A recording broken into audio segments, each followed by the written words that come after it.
Hello, my name is Terry Brandon, and I'm here at Goshen Farm. And my job, among others at Goshen Farm, is to work with this hoop house that we have right here, a type of greenhouse. And I'm going to talk a little bit about food, and which is all important to all of us, and what the role of this may be, this greenhouse, in terms of making food. So I was watching TV this morning, and they were talking about microplastics being in our water, and the fact that I think we're getting fresh fish, but it may have plastic particles in it. So pretty soon, all of us may be thinking about how we can take control of our food supply, and I want to talk to you about the possibility of hydroponics and the role that plays. Now, I'm on an old historic farm, Goshen Farm, where we look back at the history a lot, but right now we're going to look to the future of places like this and how they might play a role. So let's walk into the hoop house here so you can see what's going on.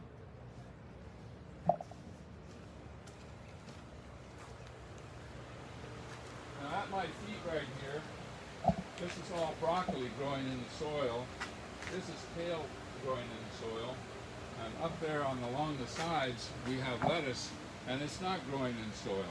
In fact, if you were to take one of these and look at it real closely, you would see that it's just sitting in water, and you can pull it right out like that, and you can look at the roots, and you can put it back in, and it'll keep on growing.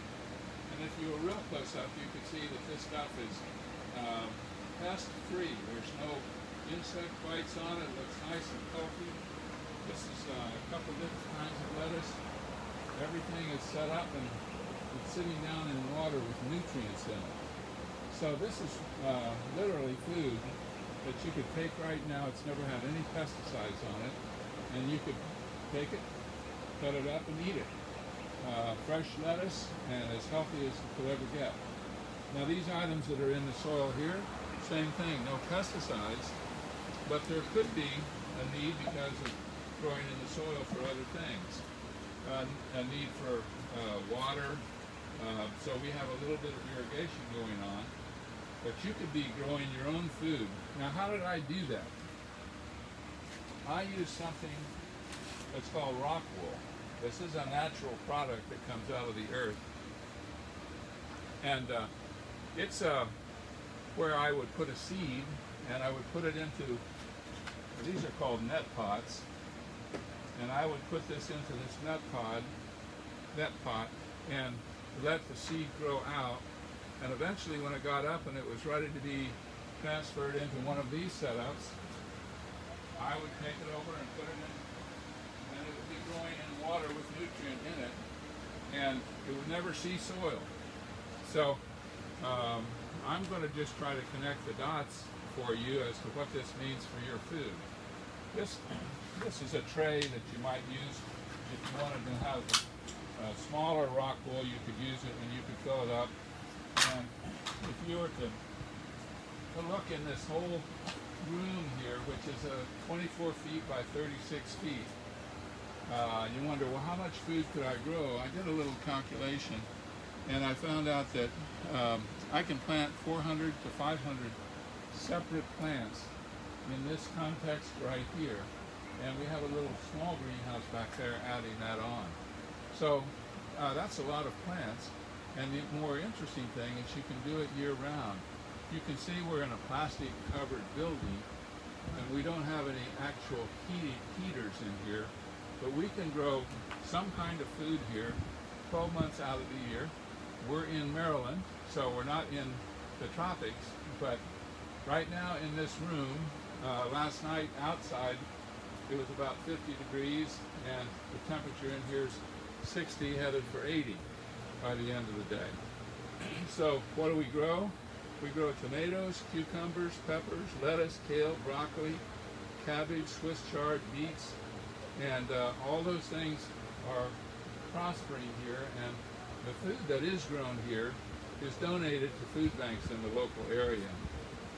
So these plants never see wind, they never see rain, they grow faster than plants that were planted out of doors, and they're not damaged by any of those natural phenomena.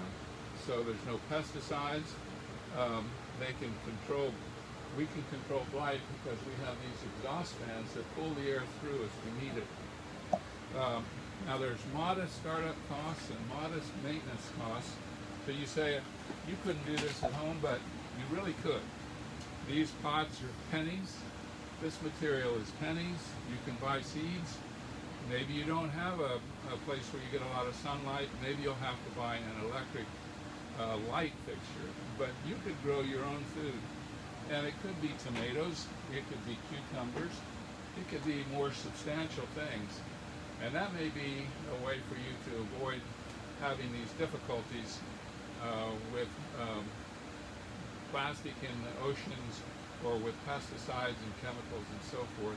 Plus the added advantage that this doesn't have to be shipped to you in any way. You can grow it right where you are.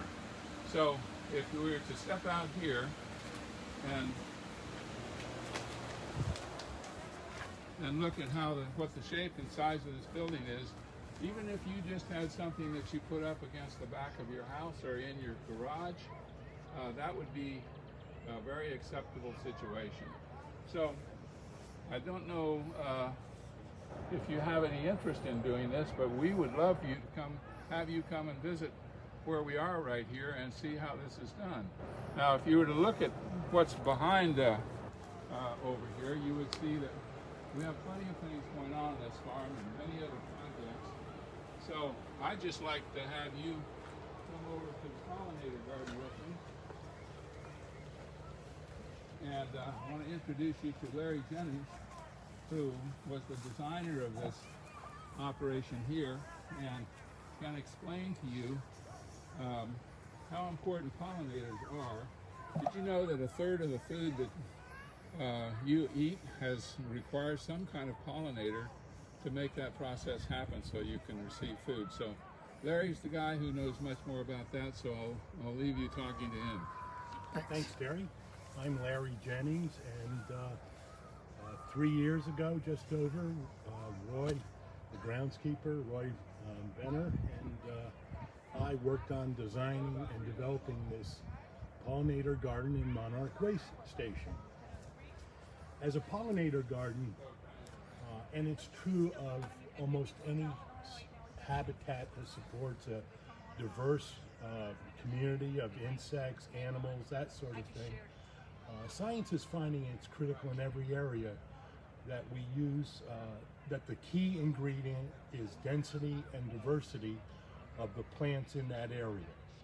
And so in designing this garden, it's a relatively small space, but we designed it to be very densely packed with a large variety of plants, pollinator plants usually that flower, and we also have some plants that are important for their foliage because caterpillars need to eat as well when they're growing up, and in this garden we have a number of specific plants designed for bugs to eat. And these caterpillars, one of the key ingredients was for monarch butterflies to have the milkweeds that are critical for their caterpillars, which ingest it, and then the latex-like sap of those milkweed plants protects them against predation. That predation is key, and this satisfies that because one of the things you find with bugs is they need places to hide from the things that eat them, the birds and animals that eat those things. So it's also densely populated with plants to help them hide and grow up. Even if it's a couple weeks more in life, that's part of nature, that one plant or animal is dependent upon others for their food and habitat. So it's all part of that density and diversity that we created this garden. The pollinator aspect of it, it's not just the ones we know and love, the butterflies of this world, but also the moths that come in at night that are also critical pollinators. We support many of them. And so in all these pollinators, we have a great variety of bugs that come in, and they have different parts to their mouths that go in and into flowers and get the nectar out and take it back to their hive or however they're using the nectar. And so we want 3, 4, 5 different kinds of plants blooming all the time, basically from March through November. And we're pretty good in getting there now. We're getting the diversity up. We're here now before our critical spring weeding is going on. It's pretty bad weather this past week with schedules that we weren't able to get in and get some of the weeding going. But we have a lot of the things starting to emerge from the ground now, and we can see where the good plants are, and some of the dense winter weeds will be getting out and cleaning up the space. But it's not a garden designed for people to walk around and view individual plants and that sort of thing. Everything's grown together very densely, thick habitat, and it all grows in kind of a jumble, but that's what helps them in seeking shelter from predation, and also just all the different things that they can eat.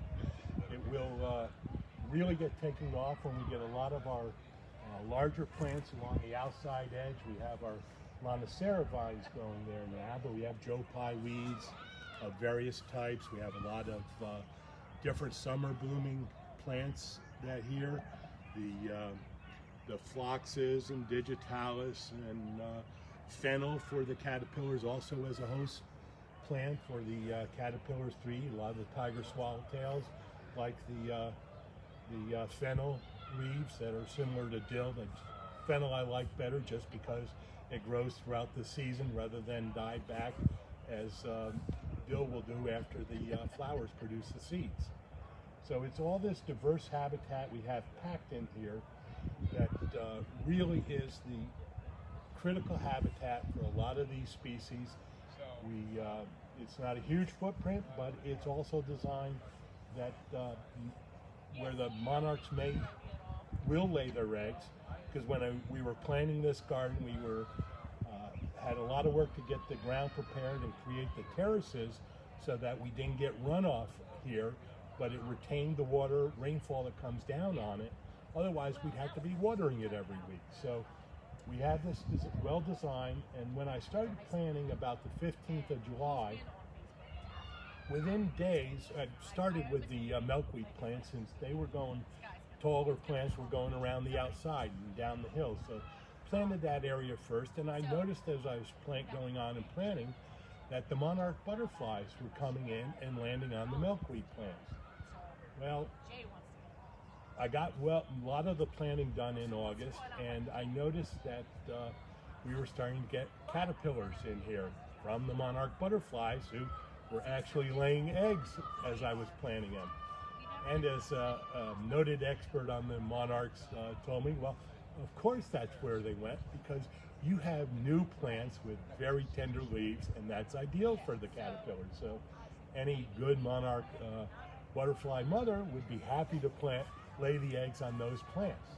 Now that's the host aspect for the monarch butterflies, and some of those first ones may well have gone on for another generation, moving north as the monarch butterflies do in spring and summer, and as far north as they go up into Canada. But when they come back on their migration south to Mexico, this is the monarch way station aspect of it, where those milkweed plants are no longer critical for nectar. Long past their flowers are out and providing nectar for the butterflies. But now the critical needs were for fall blooming plants for those monarchs.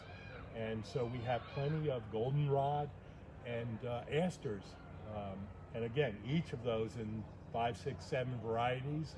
So we have a progression of those different ones in bloom for the monarchs coming back. And those will provide nectar to the migrating monarchs that go through here into November as they make their way down to Mexico. So it's a big variety of plants that we are using that will go. And pollinators are also very diverse. Because it's not just your butterflies and moths that are pretty things we see, but also the common native bees that are in this area. There's thousands of native bees, and they are out here already in late February and March sometimes when things start, looking for nectar for them. And these bees come in a huge variety. The native bees in this country are not stingers generally. Very rare for those. And most of these bees are solitary. They have one hole in the ground that they go back and forth to. And there's a huge variety of them. So later on in the summer particularly, we have some different varieties of mountain mint. And you can go to the mountain mint and see 10, 15 different varieties of bees and flies and small butterflies a lot of times. So it's really designed for critical habitat, good dense area that will provide a whole array of species, a good hot spot where they can go and find nectar in any season of the year. It's critical for the monarchs because, and many other butterflies, because of our farming practices changing over time. Used to be terrific for monarchs because milkweeds were pretty resilient and they could grow up along the hedgerows that were very common between relatively small fields that would have been right here on the Broadneck Peninsula and Cape St. Clair, as this was once all one big farm. A lot of little different fields, some for just hay, others growing crops or fruits. And so as that area gets turned into suburbs and exurbs, this habitat is changed dramatically, particularly when then you get into the very large industrial type of farming that commonly goes on in most areas of the country these days. It's designed for monoculture. There's very few hedgerows. There's huge fields designed for very big equipment to be able to efficiently plant and grow the foods we eat. But for everything else, they need a lot of other diversity in those species, and this is one way we can help all the butterflies, bees, flies, ants, all these different things that help pollinate our food and flowers that really help make our environment much more satisfying and help our children to come and learn about all the different aspects of what goes into helping these bugs and animals keep our food alive and for our own personal enjoyment. So glad to be able to share this with you. Thank you. Thank you so much, Larry.